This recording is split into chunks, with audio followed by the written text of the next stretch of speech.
Welcome to Live Daf, your online Daf Yomi Shir.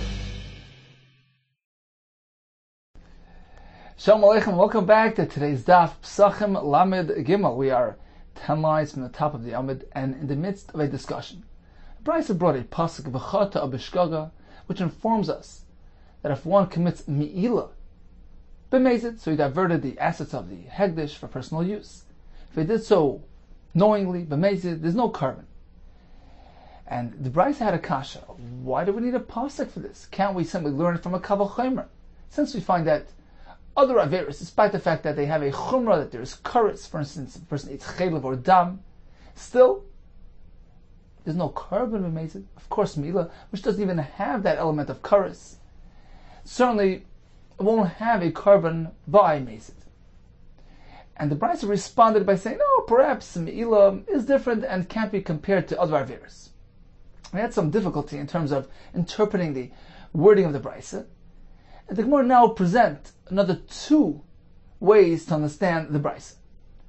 Says the Gemara 10 lines from the top at the end of that 10th line, Mar Breid Ravina Amar. Hachi Kamar. This is what the Brisa means to say. Loy im amris b'shar mitzvahs. How could you compare Me'ilah to other mitzvahs, which seem to have a disadvantage in contrast with Me'ilah? So perhaps, over there's no carbon by mezid, but Me'ilah, which stands higher than those mitzvahs, there will be a carbon by mezid, and that's why we need a pasuk. So why are other mitzvahs considered to be at a disadvantage in contrast with Me'ilah? Because we don't find that the Torah considered ein miskaven like a miskaven. So when it comes to, let's say, for instance, a malach on Shabbos, if he had no kavana to do this thing, he's not chayiv. Rashi brings, we have a drasha, it needs to be meleches machshava, something done with purpose, with intent, with machshava. Well, let's say he decided, I'm going to cut a watermelon which is detached from the ground. There's no malacha. And inadvertently he ended up cutting something which was attached to the ground. That's called ein miskaven. So although he intended on doing an act of cutting, but not to this item, to a different item, it's called ein miskaven, and he's potter. The Gemara explains, Shem miskaven lachtech as atalash. He intended on cutting something which was already talash, detached from the ground. V'chatach as machuber, and he inadvertently went and he cut something which was attached to the ground. So he wanted to cut this watermelon, and he ended up cutting the other one. Well, as Taisus explains, he thought it was detached, and it ended up being attached. So he was ein miskaven because although he wanted to cut, but not cut something off the ground. Shepater. So when it comes to various pater, that's pertaining to other mitzvahs. There's an exemption of ein miskaven. Toima b'me'ilah. As opposed to me'ilah, which doesn't have this kula. Ein miskaven is regarded just as miskaven. Shem miskaven l'schamim begizei chulin. He had two piles of sharings in front of him. All sharings. One was chulin, not hegdish, and the other one was hegdish. Was from a carbon oil. He extended his hand over to one of the piles. He intended on taking some of the chulin sharings to warm himself up with them, and he was looking in the other direction. By mistake, his hand reached over to the wrong pile. He took from the oil. He intended on warming himself with the gizeh chulin, but he ended up warming himself using the gizin of the oila. Shemal, this case certainly is mild. There's no pasuk to exempt ein miskaven. So we see that there's a milah. There's a chumrah to me'ilah over other mitzvahs, and perhaps you can't learn me'ilah from the other mitzvahs. Just as we find there's no carbon by mezid, likewise by me'ilah. How do you know to compare? Let's see Rashi inside. So right before the lines of Rashi widen, we're still at the narrow point, so 8 lines up. Rashi begins with She'im Niskaven Lachtech Satalish. So that's the example of Ein Miskaven. He intended on cutting something which was talish off the ground. Shu Miskaven L'davar HaMutter V'chatach as HaMechuber. And he ended up cutting the Mechuber L'karka. Shafilu B'Shabbos Pot. She'melechas Machshavas Be'inan. It needs to be something thought out. She'Iskaven L'chatichas Mechuber. He needs to intend on cutting something attached. So why is it a shaygig? Umi is shaygig b'Shabbos. So a typical shaygig is a miskaven. He intended on cutting something which was attached, this watermelon attached to the ground. That's what he wanted to cut. The shaygig merely was simply because he didn't know that was Shabbos. He didn't know that this is a malach, but he intended on doing this very act. Umi is shaygig b'Shabbos. Shabbos, so either way, he didn't know it was Shabbos, he didn't know that this is a malacha asura, but he wanted to do what he did. That's when he's chayiv a carbon. But if it was enim eskaven, if he had no intention whatsoever to actually do this thing, to achieve this result, he wanted to cut something which was detached from the ground. He ended up cutting something off the ground. That's an entirely different result than what he had in mind. So he's pat. Time of Me'ilah as opposed to Me'ilah. Shin Meskaven. If he intended on doing one thing and it resulted in a different outcome, Shema. Kigoyin hoyu kan gizei chulin v'gizei oila. You had two piles. Gizei chulin and gizei oila. Meskaven litan shel chulin. Intended on taking from the chulin. Val chayodeh shel oila. And his hand reached over to the oila. U'makiru mizei oila u'michulin. He knows which one's which. He was looking aside and wasn't paying attention to what he was doing. So this is an example of ein miskaven. Dainu she'ein miskaven l'ma'aseh zeh. He had no kavanah to achieve these results. V'chayav me'ilah. He's still chayav, so we see me'ilah has a ma'ila. Why? The v'chata b'shkol kol duksiv. The pasuk is referring to any shaygig. Like kasava mi'uta, k'dechsev b'Shabbos, machs machsheves. We don't find the exemptions as we find by Shabbos. Machs machsheves as opposed to ein miskaven. We don't find that by me'ilah. Likewise, by other verses, we find that the pasuk says, "Chata it can't be due to preoccupation. This is an example of misasek, intended on cutting the thing which was detached and cutting something attached. Or when it comes to other mitzvahs, a similar concept. If he intended on achieving one result and he ended up achieving a different result, that's called Edim Miskaven, that's called Misasik, and he is Pater. So that's unique to other mitzvahs, but not to Me'ilah. So perhaps Me'ilah, since it has that added weight, that added chumrah, you can't derive Me'ilah to be Pater from a carbon by Mezid from other mitzvahs. So that's Mar Breder Ravina's interpretation of this brisa. He re-edits the wording in the brisa, and this is what the brisa meant to say. Continues the Gemara.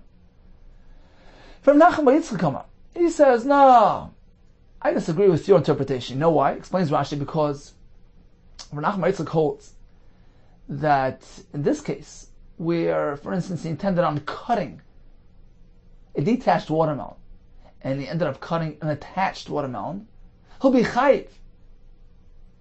In this case, there's no p'tur even by other mitzvahs, by Shabbos, by other mitzvahs. Ein miskaven is not patur, so you can't contrast mitzvahs to me'ilah. In both cases, is chayiv. What then does the brisa mean? What do we find an advantage, a chumrah to me'ilah over other mitzvahs? Hachikama. This is what the brisa means to say. Loyim amres b'shar mitzvahs. You can't compare me'ilah to other mitzvahs. You know why? Shekain loyim neschayev ben, because in those cases there's no chayiv. She'ein mesasik mesasik. Loyim meschayev ben she'ein mesasik mesasik. The Torah was not mechayev in those mitzvahs, and ein mesasik like a mesasik. So ein mesasik means that he's totally removed from what happened. He's not even engaged in this activity. So unlike the case that we discussed earlier where he intended on cutting, he was involved in chaticha. Instead of cutting the detached, he cut the attached item. But he was engaged in an act of chaticha. That's merely called ein maskav, and according to Nachum Yitzchak, he would be chayiv. Ein masasik is a step beyond it, a step removed further from the malacha and from the issa. 2 steps away. He wasn't even engaged in cutting. He was simply engaged in lifting an item off the floor. Lifting a detached item off the floor. And what did he end up doing? Cutting something which was attached. So it's 2 steps removed. He wasn't even engaged in an act of cutting in the Masa Chaticha. He was engaged in an act of hagba'ah. That's called ein masasik. He's not even engaged in this type of activity. And when it comes to the other mitzvahs, for instance, Shabbos, the Torah did not regard an ein masasik like a masasik. A person is not engaged in this activity at all. We don't treat him like a person who is engaged, and he's potter. What's an example? She intended on really lifting a watermelon which, in his mind, was detached from the ground. He wasn't engaged in cutting, just in lifting. And he ended up cutting something off the ground. Shapata. Because that's called ein masasik. He's not even engaged. He's not even anywhere close to doing the malach. So that's why other mitzvahs, as opposed to me'ilah, where is chayiv, even in this case. For instance, if he extended his hand into a kli, simply to remove an item. He wasn't engaged in smearing anything on his hands. He was just retrieving a chayfetz. And it turns out that while doing so, he smeared some shemen of kodesh on his hand. Shamal. He has committed milah, even though he was ein masasik. He wasn't even remotely engaged in this type of activity, in smearing oil on his hand. Still he's chayv. He has committed milah. So we see a chumrah to milah over the other mitzvahs, and therefore perhaps he can't derive one from the other. So in summary, we have two versions of the chumrah that milah has over the other mitzvahs. According to Mar Breder Avina, it's a she'ein meskaven, where milah is mochamer, and according to Nachman Yitzchak, the ein masasik. Continues the Gemara. Omar Marsu, we learned earlier, this was regarding a person who eats trumas chametz on Pesach. And the Brisa says, B'medva mamur, when can we even have this phenomena of a trumas chametz on Pesach? B'mafresh truma v'chmitza. A person separated truma and then it became chametz. Abel hifresh chametz truma, but if he should be mafresh chametz for truma, it doesn't even work. There's no truma chal on it. The V'akod and the Kadosh all agree, it doesn't become truma. You cannot be mafresh chametz as truma on Pesach. Manan Amili, what is the source of this concept? Amar Nachman Yitzchak Amakra. The pasuk says you meant to give the truma to the kohen. Titein aloi, give it to him for his personal use, his personal benefit.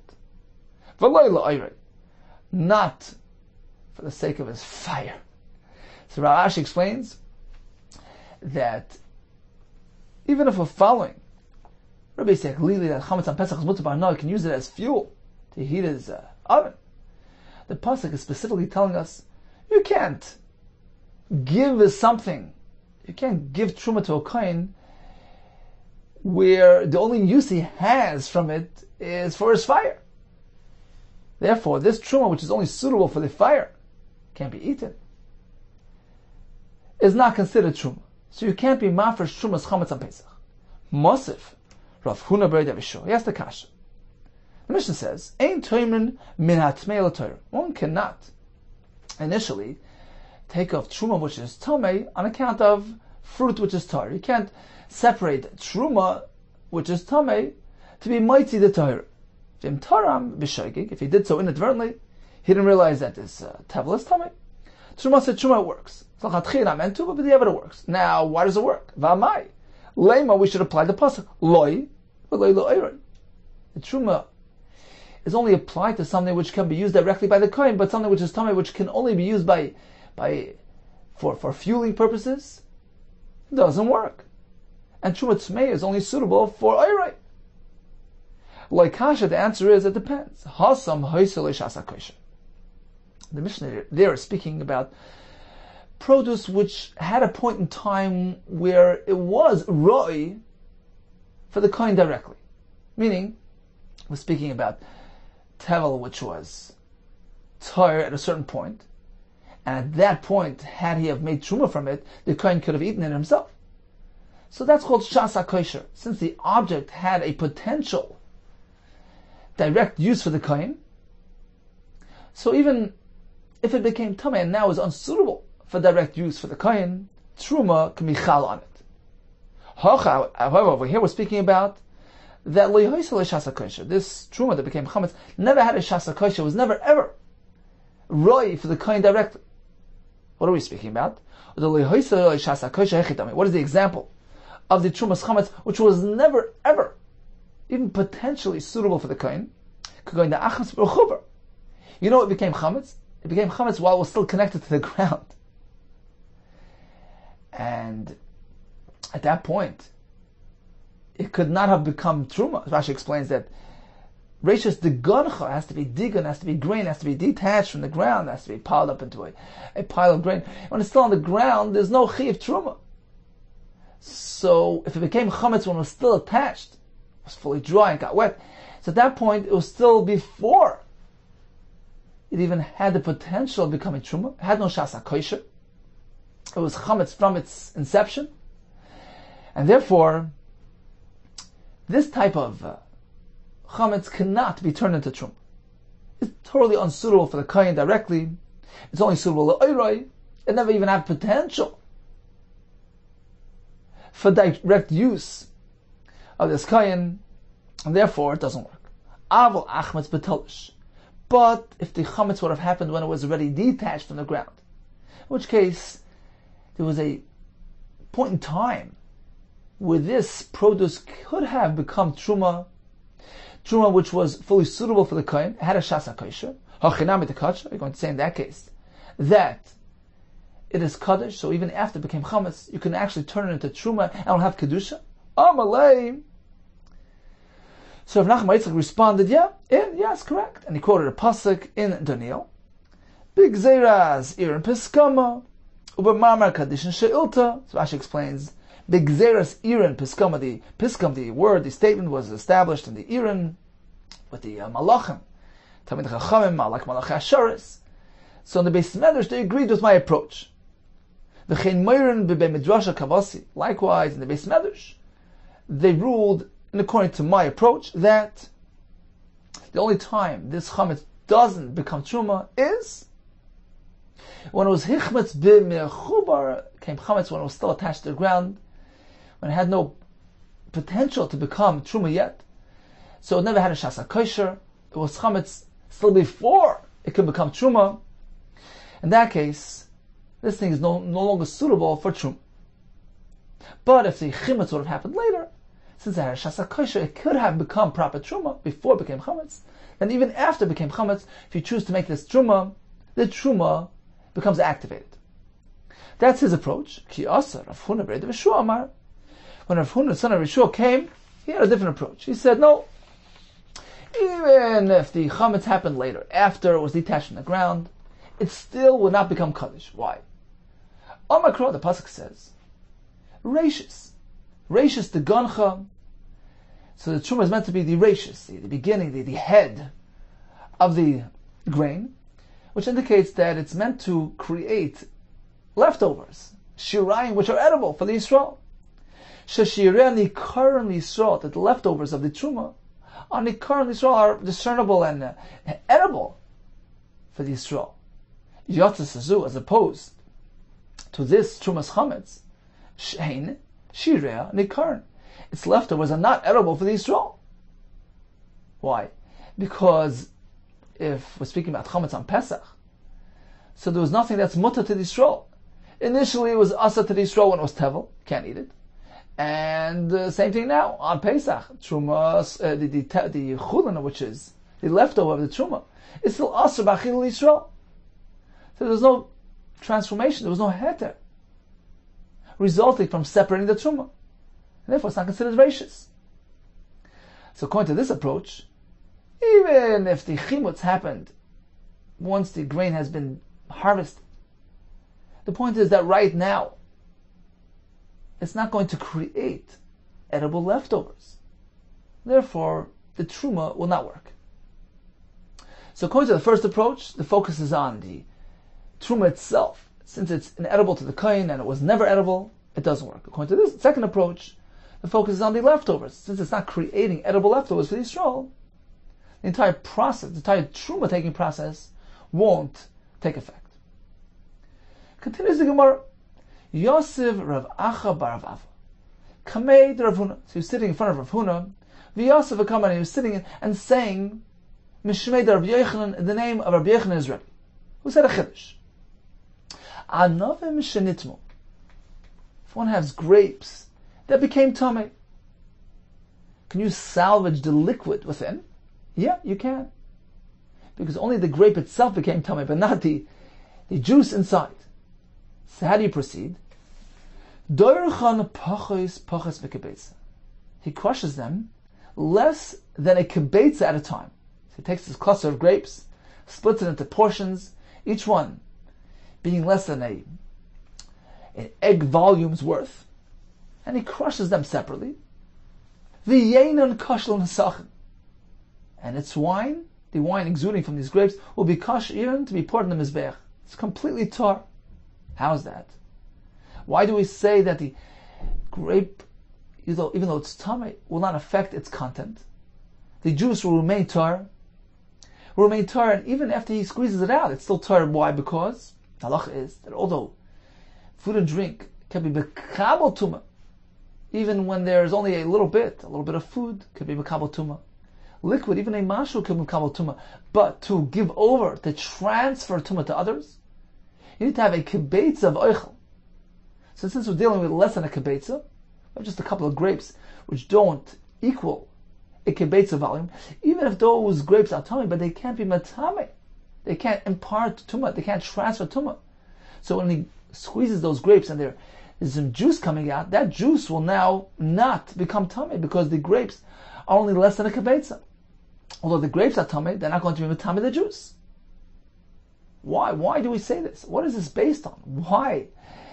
Even though the grapes are tamei, why is the juice within not tamei?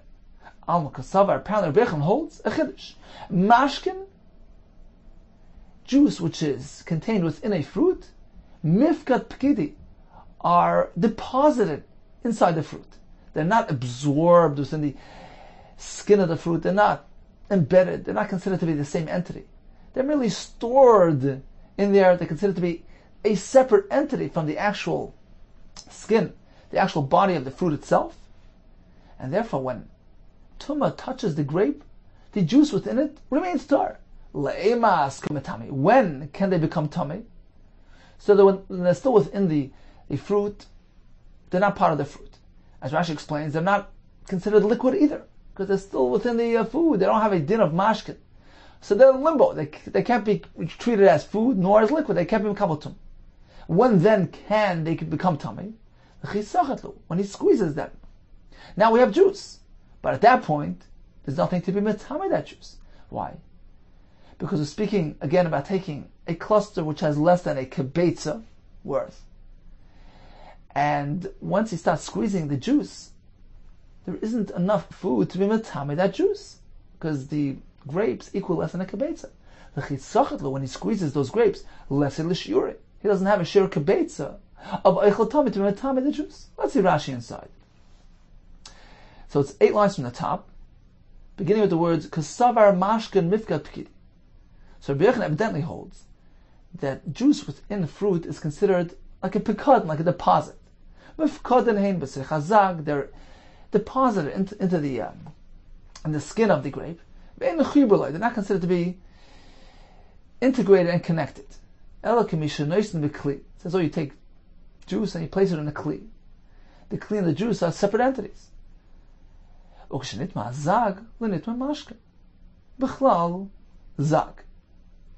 So when the zag, the body, the skin of the grape becomes tamei, the mashke inside doesn't become tamei. Tumas oichel, the lav oichel, the kavasecha shivi badai, because it's not considered to be an oichel together with as the fruit is. So that's number one. It's not oichel. What about tumas mashkin? It's a liquid. For tumas mashkin, nami lo yinitmu. That also won't take effect. Why? Even though, generally speaking, liquid can be mekabel tumah even when there's only a drop of liquid. Says Rashi, but over here, there's no mashke in the world. The juice in the fruit is not considered liquid. It's still embedded within a solid. It doesn't have a din of mashke. There's a whole discussion at Slach, Rashash, how to explain this Rashi. The last words of the Rashi. But the point of the Rashi here is that the juice within a fruit is not regarded as part of the fruit. So it's not mekabel tumah when the fruit becomes tamei, nor is it regarded as mashkin. So it remains tar until it's actually squeezed out. At that point, yeah, it has a din of liquid. But there's nothing to be metamei that liquid. Because we're speaking about being doirech pachus b'kebetza. So the entire solid, the grapes here don't equal a kebetza, and in order to be metame something, you need to have a kebetza. So the liquid remains tor, and this is the shita of Rabbi Yehuda. And based on the concept of mashkin, mifkat pkidi, they're inserted, they're deposited in the fruit, not absorbed within, they're not considered to be integrated and the same entity. Says the Gemara, if that's the case, kibetza nami. So why did he say that it has to be less than a kibetza of fruit, even if you have a full kibetza of grapes? There's no concern there either. Why? Let's take a look. You have a few grapes which have a total volume of a kibetza. Now you start squeezing. As soon as that first drop of liquid comes out, so you have liquid, which can potentially become tummy, but you have nothing to be matame that liquid, because you've reduced the volume of the solid. It's now less than a kibetza. It started a kibetza, but now it's less. You've squeezed something out of it. So now I have less than a kibetza, and it can't be matame the mashka. Yacha kibetza nami. Tasnan. We have a mishnah. Tummy mace. The person that became tummy through a mace. Shesacha zeisimanav. He squeezed olives and grapes. Kibetza mechavenes. Tar. If you have an exact kibetza amount of grapes, you begin squeezing, everything is tar. The juice is tar. Why? For this very reason, because once you begin squeezing, the kibetza volume has been reduced. It's been lessened to less than a kibetza, and it can't be matame the juice. So why did we say it has to be less than a kibetza? Even a kibetza will have the same concept. Hasam di Avad. Over there we're speaking, he did it already. He was speaking about initiating it. We instruct him, look, do it less than a kibetza. Why? Because don't take chances. If we allow him to do it with a kibetza, perhaps he'll end up doing it with grapes that have a bit more than a kibetza, in which case you're in trouble. Because if it's more than a kibetza, then as soon as you begin squeezing, that first drop of liquid can be mekabel tumah from the remaining kibetza. You start with more than kibetza. So now when you began squeezing, you still have a kibetza. When we tame, it will give over tumah to the liquid. So don't take chances. And therefore, he said, name of Yechanan, if you want to do it with less than a kibetza, which won't get you into trouble. So this is Rav Yechanan's chiddush, that juice within fruit is considered to be a deposit. And when the fruit becomes tummy, the juice within it remains tummy. Amarle. So this was presented before who? Rav Chisda. Rav Chisda objected. He responded, he said like this. Amarle Rav Chisda. Man sayeslach. Who's going to listen to you? Rabbi Yehuda Rabbach and to Rabbi Yehuda. I disagree with this concept. Juice is deposited. It's in a kli. No. Where did the tumah that was applied to the juice disappear to? Apparently Rav Chisda disagrees, and he holds mashkin mivlabli. Juice within a fruit is considered to be absorbed and embedded, one and the same entity with the fruit. Once the fruit becomes tameh, it hamale mashkin. Likewise, the juice within it becomes tameh. There's no way to differentiate between the skin of the fruit and the liquid of the juice within it. Once the fruit's tameh, the liquid's tameh. Amarle. So this was Rav Acha Rav Avia quoting his Rabbi Yechanan. So he responded to Rav Chisda, I'll bring you a raya to my Rebbe's shita. Va'atlet hispra. Do you not hold the mashkin nifkat pkidi, that liquids, juices are considered to be deposited, a separate entity from the body of the fruit?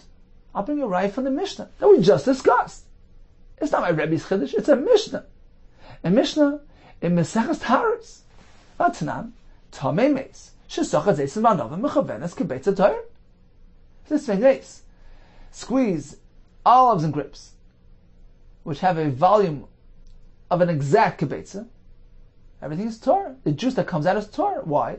As we explained, because although it began with a sheer kibetza, but once we began squeezing, that first drop of liquid which comes out is liquid, but now the solid doesn't have a kibetza. You've reduced it to less than a sheer and can no longer be metame. Right? Food which is tame cannot be metame. Cannot give over tumah unless it has a sheer chash of a kibetza. We learn this from Sukkim. So that's why the juice is tar. It's a Mishnah. It's not my Rebbe, it's a Mishnah. It all works well. If you agree to the concept that juice is considered to be deposited, that explains why the juice is still tar. Although the grape became tummy, the juice within it remained tar. And even after it was squeezed out in this manner, it remains tar. But according to you, if you say juice is considered to be absorbed and embedded within the fruit, am I tar? And why is the juice tar? As soon as the grape became tummy, it included anything within it, including the juice. Amar lei. So Rav Chizda responded, we're speaking about a unique case. The Mishnah is speaking about ba'anovim shelo yuchshu, grapes which never became susceptible to tumah. They never became wet. They were dry grapes all along. So although the Tmei Meis handled these grapes, they remain tar. Leimas miskashri. Okay, so when will they become huchshel kabatuma? When they get wet. L'chi sachatlu. When he begins squeezing those grapes. As soon as the liquid comes out, and the liquid comes into contact with the grapes, now the grapes became tar, became moist, and they can become tummy. Fine. So they become tummy. But kisachatlu, once he squeezes them and they're now less than a kibetza, right? It began with a kibetza, but once he squeezes it, it's been reduced to less than a kibetza. But shiura. Now they have less than a kibetza. And as Tosfos explains, name of the Ri, less than a kibetza of oichlan cannot be huchshel kabotuma. So even though they got wet, they can't become huchshel.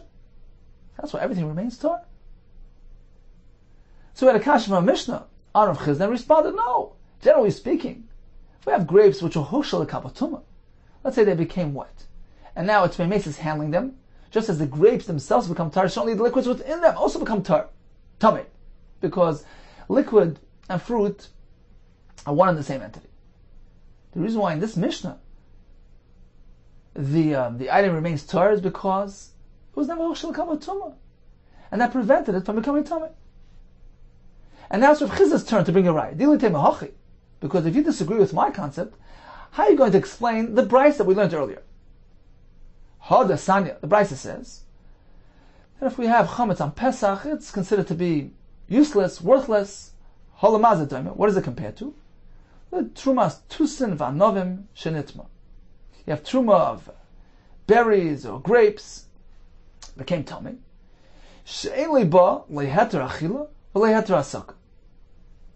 That this truma tmeya cannot be eaten, and generally truma tmeya can be used as fuel, but not fruit. Fresh fruit can't be used as fuel. So there's no heter whatsoever. There's no benefit that the kohen has from this truma whatsoever. It's useless. So these are the words of the brayso. It says of Chizda to analyze. If you maintain that juice within a fruit is merely considered deposited within the fruit, it doesn't assume the same status as the fruit. The fruit can be tummy and the juice is tar. It says of Chizda, so why if we have these berries, these grapes that became tummy, do we say that it's useless? Why is it useless? It's very useful, actually. You can simply squeeze out the juice and use the juice. He can use it for achila. How? The boy, because if he wishes, dorachlu, he can squeeze these fruits, pachas v'kibetza, taking a little bit at a time, with each portion being less than a kibetza. He goes ahead and squeezes these grapes, gets the juice out. Since the solid fruit, which is tummy, is less than a kibetza, it can't transfer tumah to the juice that was extracted from these fruit, and it remains tar. So according to you, why does the brayso maintain that the kohen has absolutely no benefit from these fresh fruits which are tummy? He can squeeze out for the juice. Amar Rava, Zera. Technically you're right. The juice within this fruit is tar. But we don't allow him to go ahead and squeeze them for the juice. Why? Because he might come to pitfall. Rashi explains why he's engaged in squeezing and crushing. He might actually eat the fruit itself, which is tummy. So technically speaking, yeah, the juice within is still tar. But since the fruit itself is tummy, we're concerned he might actually eat the fruit itself. So don't allow him to engage in this process of squeezing, of being soichet.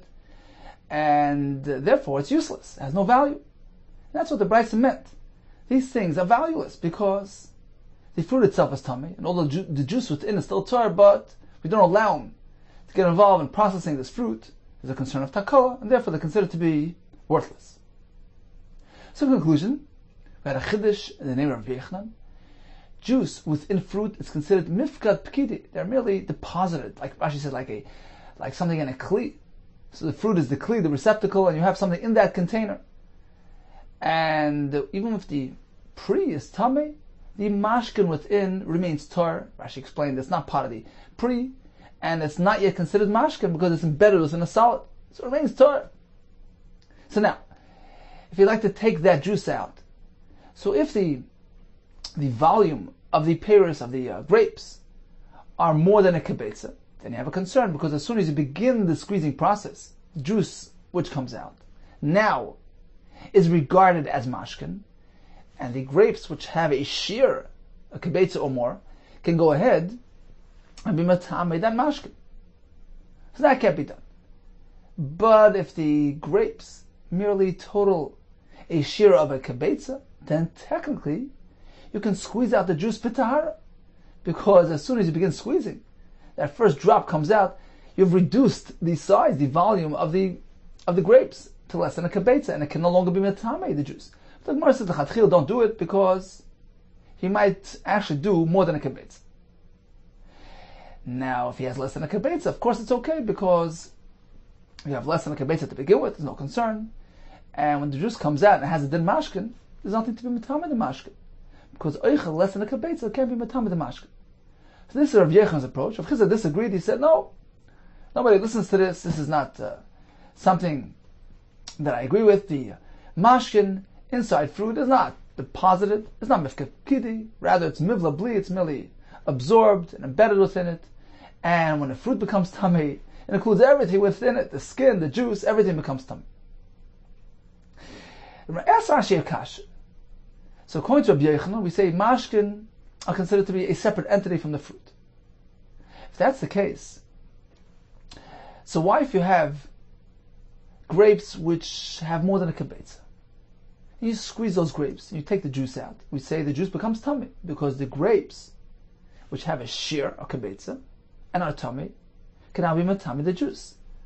The grapes themselves have kibetza.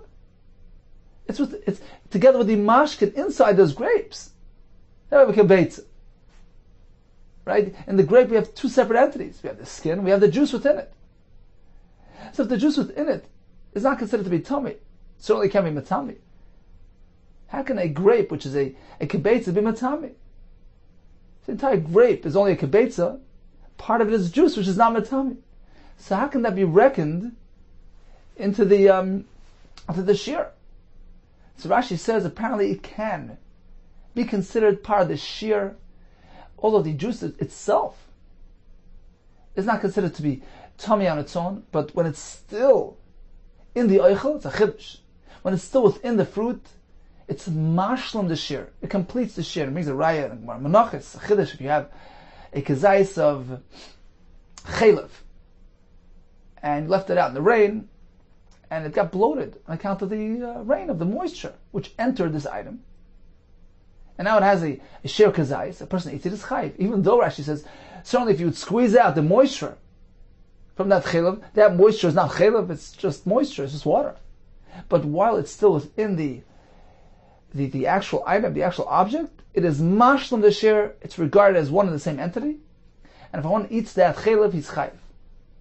So although again, technically that water is not chaylev, but it serves to be mashlam the sheer of the chaylev. Similarly here, says Rashi, while the juice is within the solid, although the juice itself is not tummy, but it can serve the fruit to the extent that the fruit is regarded as something that has a full share. Interesting chiddush. Okay, continues the Gemara. So we had the discussion about takala.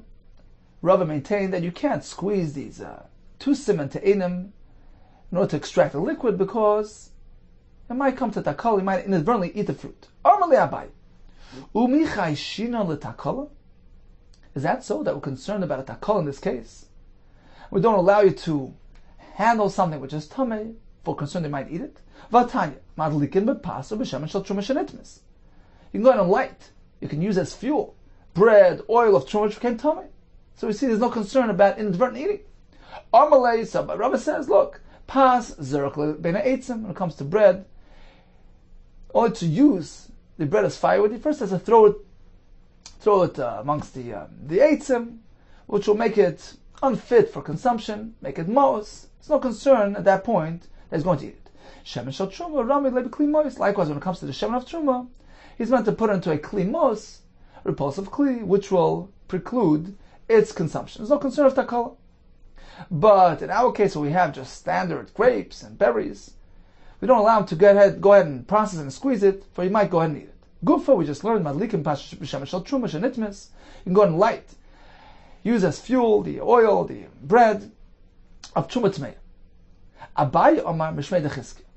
So Abai, in the name of Chizkiah, said, Rava Omar, Rava said in the name of Dvei Rabbi Yitzchak bar Marta, Omar Rav Huna, in the Beis Medrash or Reitzah, they say name of Rav Huna, like this. Lo Yishano, this allowance only applies elapas, when it comes to bread. As we explained, because he's going to throw it between the pieces of wood, in which case it makes it mos. He's not going to eat it. Aval chiti loy, when it comes to wheat, which became tummy, truma tmeya, you can't use it as firewood. Why? Because while he's waiting to use it, he might actually go and eat it. Because, as Rashi explains, even when he tosses it between the firewood, it doesn't make it mos, and it's still roy lachila. He might inadvertently eat it. Rabbi Yehuda Amar, afilu chiti. Rabbi Yehuda says even wheat entails no such concern. V'amai nechush tilma asi b'hem leitakol. Why can he use the chiti for fueling purposes? Perhaps he might come to eat it. Why does Rabbi Yehuda allow? Because the Amar of Ashi, says the Gemara, just as Rav Ashi interpreted in the following Gemara, that was speaking about a unique case, Meshliksa or Me'ista, was speaking that the wheat was heavily cooked and became repulsive. It's no longer useful, no longer edible. Hachanami here as well, when Rabbi Yehuda allowed, he was speaking about this specific case, Meshlikta Me'ista, when this chita underwent this process which makes it mos, and there's no chance of a person eating it. Rashi explains that apparently Rav Huna didn't agree. He says even when he's going to put it through this process of soaking it and cooking it, perhaps there's a concern that during that process, during the cooking process, he might eat it, and therefore chitim of truma tmeya cannot be used for heating purposes. You must get rid of it and not hold on to it. Where was the statement that Rav Ashi applied? Aha, on the following halach. The Omar Rabbi Abin, Barav Acha, Omar Rabbi Yitzchak. He said like this: Abba Shol, this was the fellow's name, Abba Shol, Gabel Shal Beis Rabbi Yaya. He was the person who would knead the dough in the home of Rabbi. Rashi explains that Rabbi was careful to eat even his ordinary food, his chulin, b'tahara. So this Gabel is to have the following practice. They would heat up his water, bechitin shel truma, using chitin shel truma tmeya, which was evidently a cheap commodity. The kind would sell it cheap, right? Because it's truma tmeya. They would use those chitim to heat up the water, to be used lolosh ben isa b'tahara, to knead the dough b'tahara. Rashi explains there's no concern that the chitin tmein would actually come into contact with the isa, because once it underwent this process, as we're going to say, it was cooked and it was made mos, it's no longer considered dvar lachila, and is not matame the isa. At any rate, we see that they would make use of chitin truma tmeya for fueling purposes. Amai, why? Why isn't it concerned that it might come to that color, it might eat those chitim? Amar Rashi, b'shlikta me'ista, was speaking that these chitin were first heavily cooked and became mos, and they're unfit for consumption. Therefore, there's no concern about takala. So, in conclusion, we began with the fruit, the tusim ba'anavim. Rabbi says, don't get involved in crushing them. There's a concern about inadvertent consumption, takala. Abaye says, no, there's no takala. And Farshim explain, apparently, because it's just a short while, it just takes a short time to crush them, there's no concern of takala in that manner. We discussed using the pas and the shemen shel truma shenitmis. Braisa says you can use it for fueling purposes. And then we'll explain that all agree it's mutter because he's going to take the bread and throw it between the firewood, take the shemen and put it in a klimos, and he won't eat it. When it comes to the chitim, according to Rav Huna, there is a concern of takala because it doesn't become mos. And Reicha maintains no concern. The Gemara says was speaking that they were cooked, in which case they're mos, and therefore there's no concern of takala. Okay, time for a brief chazara of today's daf. We began with the Brisa, which maintained that Me'ilah has an advantage over other Averis. We had two ways to explain the Brisa. Number one, that the contrast is with respect to the halacha of ein meskaven. For instance, if he intended on cutting a watermelon which was detached from the ground, and he ended up cutting something off the ground, it's ein meskaven. But other Averis, he's not held responsible. When it comes to Me'ilah, he is responsible, so we see that Me'ilah has an advantage. Rav Yitzchak held that in this case, even when it comes to other Averis, he's chayiv. Rather, the contrast is pertaining to a case of ein misasik, a case where he wasn't engaged at all in this form of activity. For instance, he was involved in merely lifting an item off the ground, and he ended up cutting an item off the ground. That's called ein misasik. He's completely disengaged from the resulting activity. In this case, by other Averis, he's not held responsible. When it comes to Me'ilah, he is. So we have an advantage of Me'ilah over the other Averis. Therefore, we can't learn the Ptur of Korban by Mezid from other Averis to Me'ilah. Perhaps Me'ilah is Mocham. We brought the Brisa that you can't take Chametz and make it Truma on Pesach. We have two ways to explain the Brisa. According to the first approach, which was Rav Nachman Yitzchak, which is based on the pasuk of Titen Loi V'Loi. The truma must be something that you can give him for his personal use, not for just merely tossing into the fire to be used as firewood. And the Gemara says this only applies when this item never had a potential, never had a shasa kosher, to become truma, a non-chametz truma. For instance, when it became chametz while it was still on the ground. According to the second approach, which was Rav Huna B'Yeshua, which is based on the pasuk of Reishis Tegancha, the truma is meant to create edible leftovers.